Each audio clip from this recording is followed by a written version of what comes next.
Hello everyone, this is Pai. Welcome to my channel. Guys, tingnan nyo ang daming gulay. Diyan yung nakalagay guys, doenjang, yung ginagamit ng restaurant. So, nakapunta na kami dito last time, pero kaya gusto namin kasi mura lang, tapos fresh yung pagkain nila kasi from the farm at saka gawa homemade talaga yung mga sauce nila. Kaya dito kami guys, ang daming kumakain kapag weekend kaya kailangan namin mag-wait ng available na table. So, ayan guys, kain kami saglit dito. So, kain naman namin yung paborito naming tofu, jungle, or hot pot.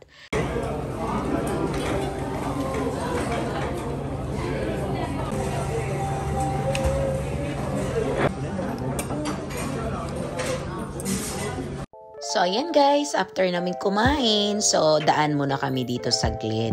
Sinasabi ko sa inyo parati na happy ako pag naglakad-lakad sa ganitong lugar. Nakaka-relax po kasi buong linggo busy. Nakakalabas naman po ako weekdays dahil punta ng work, mga ilang hours. Pero iba kasi pag weekend na kami magkasama kasi nakaka-relax. Yung pasyal yang wala kang iisipin. So, excited ako pag nakakalabas kami. So, parang pahinga.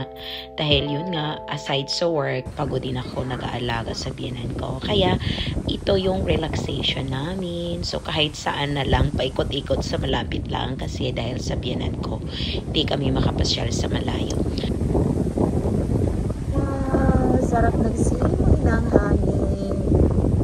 Oh my goodness. So beautiful.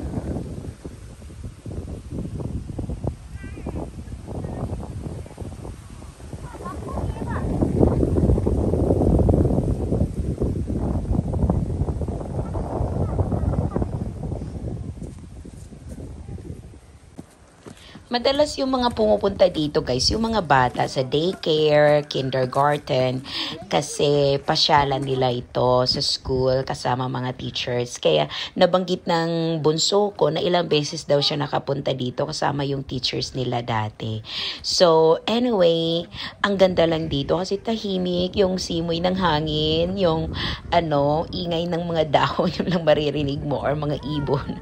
So ayan, nakakatuwa po guys. Ewan ko sinong katulad sa akin dyan na nahahappy pag nasa nature. Nakaka-relax kasi.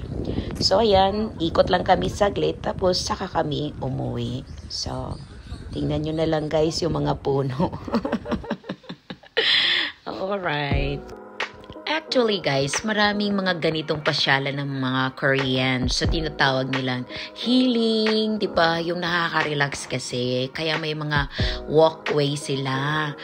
Kahit sa may maraming puno sa forest, kumbaga. So, ganito dito, madaming ganitong pwedeng puntahan na libre naman, walang bayad. So, nakakatuwa at saka nakaka-happy na.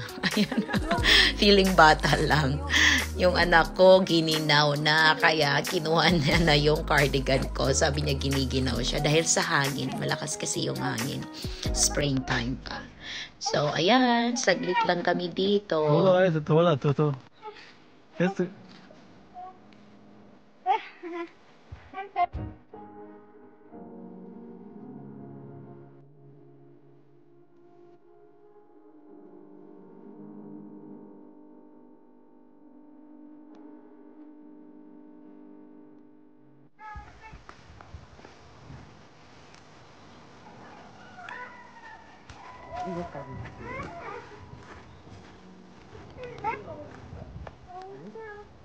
이게 없나?